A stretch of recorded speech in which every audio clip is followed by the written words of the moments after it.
Bene data bakundwa b'umwami Yesu Kristo, mwese abakurikira izi nyigisho tubahaye ikaze mu biganiro bya Saveur Divine. Ibi biganiro mu bitegurirwa n'abavugabutumwa bwiza batandukanye, akaba ari umuhamagaro ugendera ku ijambo ry'Imana byanditse mu gitabo cy'ubutumwa bwiza uko bwanditswe na Matayo ibice 24 umurongo wa 14. Kandi ubutumwa bwiza bw'ubwami buzigishwa mu isi yose ngo bube ubuhamya bwo guhamiriza amahanga yose, nibwo imperuka izahera ko ize. Ibi biganiro mubikurikira ku channel ya YouTube yitwa Saveur Divine. Tubifurije kugubwa neza. Imana Data ari nayo So ibaha umugisha.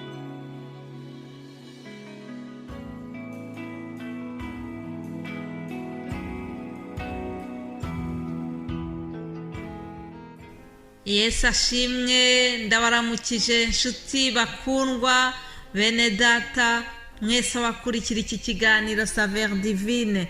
Amahoro ya Kristo nabane namwe aho muri hose. Shimiye Imana cyane kuko inyemereye kongera kubana namwe kuri uyu munsi wo gutangira icyumweru. Turangije ukwezi kwa mbere. Nukuri Imana ishimwe kuba yaraturinze. Imana yabanye na buri wese, ngewe ubavugisha. Ndashimira Imana cyane kuko ikomeje kumpa uyu mwuka duhumeka w'abazima, ishoboye kunkoresha kugira ngo mvungure akanwa kanjye maze ngira icyo nsangira namwe ku magambo y'Imana. Ibi byose ni ukuri ndabishimira Imana. Ndizera yuko we ukurikiye iki kiganiro Saveur Divine, ndizera yuko nawe Imana yakurinze. Niba ushobora kunyumva wenda utameze neza, ushobora kuba ufite uburwayi bw'umubiri cyangwa se ufite ibindi bikubangamiye, ndagira ngo nkwihanganishe, nkubwire ngo uko byamera kose Imana iri kumwe natwe. Imana yacu ni Imana yo kwizerwa, Imana yacu ni Imana y'imbabazi, ni Imana y'urukundo, ni Imana iri kumwe natwe igihe cyose. Twaba tunezerewe, twaba tubabaye, tugomba kuyishimira. Tuzajya tuyihimbaza uko bukeye, tuzashima izina ryayo iteka ryose. Uwiteka arakomeye, ni uwo gushimwa cyane. Tuzavuga ubwiza ndetse n'icyubahiro cye n'imirimo itangaza akora tukayibona. Imana yacu ni ishimwe. Umwanditsi wa Zaburi 145 yaravuze ngo nzavuga ubwiza bw'icyubahiro cyo gukomera kwawe n'imirimo itangaza wakoze. Abantu bazavuga imbaraga z'imirimo yawe iteye ubwoba, nanjye nzavuga gukomera kwawe. Aleluya. Nanjye ubabwira aka kanya ndavuga gukomera k'Uwiteka. Nta kindi nabanza kubabwira mu gutangira iki cyumweru uretse kubabwira yuko Uwiteka Imana yacu, Imana ya Aburahamu, Imana ya Isaka na Yakobo, iyi Mana twakurikiye irakomeye, Imana irahambaye. Reka tuyizamurire icyubahiro, tuyishimire yuko ikomeje kubana natwe. Imana isingizwe. Aleluya. Ndabashimiye cyane mwebwe mwese abashyigikira uyu muhamagaro wa Saveur Divine. Ndabashimira cyane mwebwe bene data abafasha kugira ngo tugeze ubutumwa bwiza ku bantu benshi. Aba bene data mwebwe mwitanga mugatanga izi nyigisho, ijambo ry'Imana mu rurimi rw'Ikirundi, Ikinyarwanda, Igiswahili n'Icyongereza. Mwese ndabashimiye cyane. Imana ikomeze idukoresha iby'ubutwari kandi Imana izaduha umugisha twese. Imana rero niyo kubahwa muri byose, nta wundi tuvuga, nta rindi zina twamamaza uretse izina rya Yesu Kristo.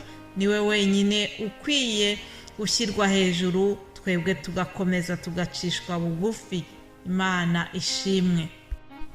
Birashoboka yuko waba ukurikiye ibi biganiro ari ubwa mbere.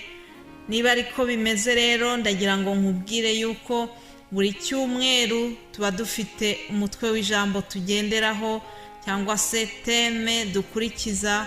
Ndagira ngo mbamenyeshe yuko muri iki cyumweru kije tuzaganira ku byerekeranye n'umugabo tubona muri Bibiliya witwa Timoteyo.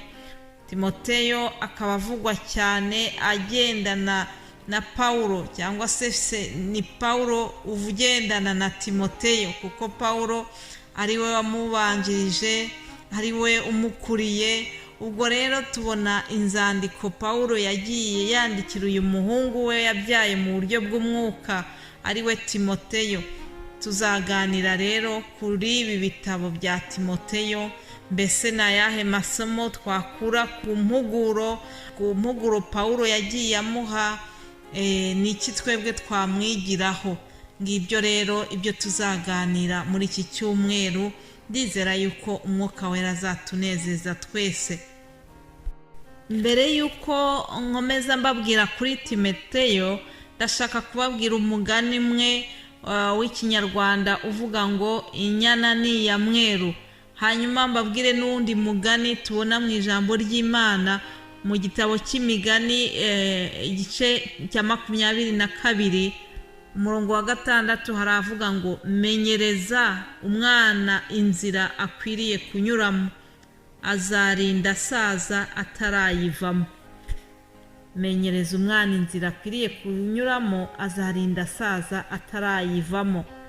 Ibi nibyo byabaye kuri Timoteyo. Mama we, umubyeyi we ndetse na nyirakuru bose ngo bamumenyereje inzira nziza, bamwigisha iby'Imana, amagambo y'Imana bakajya bayamuganirizaho kuva ari umwana. Akura rero ari muri iyo nzira nziza, aza guhura na Paulo ari umwana warezwe muri ubwo buryo, ari umwana wakuriye mu bantu b'Imana. Abadamu babiri bamubereye icyitegererezo cyiza. Nguwo umuhungu, umusore wahuye na Paulo uko yari ameze. Umutwe w'ijambo rito cyane turi busangire uyu munsi uravuga ngo ukwizera kutaryarya. Tugire ukwizera kutaryarya, nicyo mbifuriza. Reka rero dusome ijambo ritoya rivuga ku uyu Timoteyo. Ni urwandiko rwa 2 Paulo yandikiye Timoteyo mu gice cya mbere uhereye ku murongo wa 3. Haravuga ngo Paulo ahugurira Timoteyo gushikama mu byo kwizera. Imana nkorera nkurikije ba sogokuruza, mfite umutima utanshira urubanza, niyo shimira yuko nkwibuka ubudasiba uko senze ku manywa na nijoro. Nibuka amarira yawe ngakumbura kukureba ngo nuzure umunezero, kuko nibutse kwizera kutaryarya kukurimo kwabanje kuba muri nyogokuru Loyisi no muri nyoko Unike, kandi nzi neza yuko kukurimo nawe. Haleluya.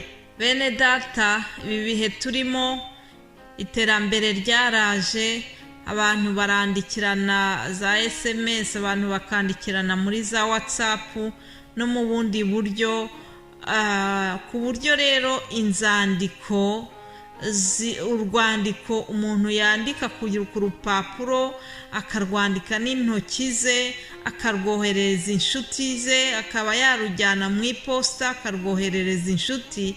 Ibyo bintu bigenda bizimira, bigenda bigabanuka, ariko ni ukuri iyo mbitekerejeho numva ari ikintu twabuze, numva ari ikintu twanyazwe. Nubwo turi mu iterambere, ariko burya iyo wabonaga urwandiko rw'umukunzi, ukabona umukono we uburyo yandika, ugasoma ibyo yakwandikiye, byaranezezaga cyane.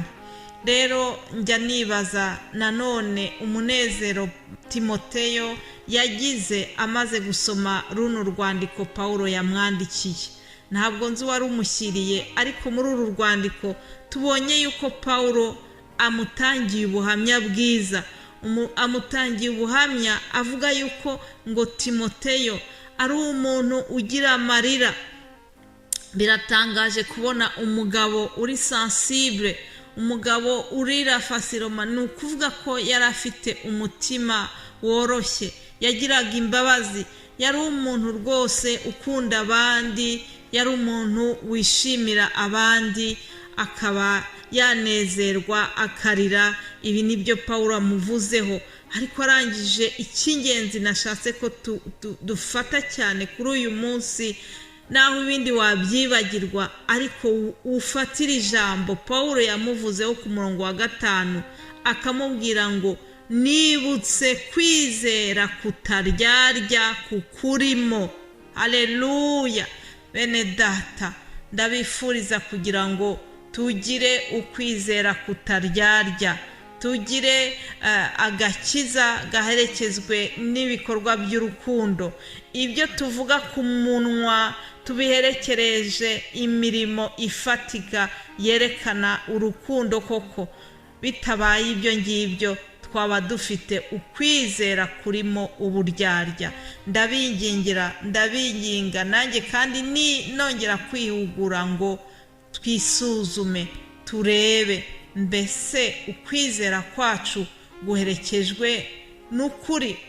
Mbese ukwizera kwacu nta buryarya buvanzemo. Imana idufashe, Umwuka Wera adufashe kugira ngo twongere twisuzume, tugire ukwizera kutaryarya. Ibyo mbifurije mu izina rya Yesu. Amen, amen.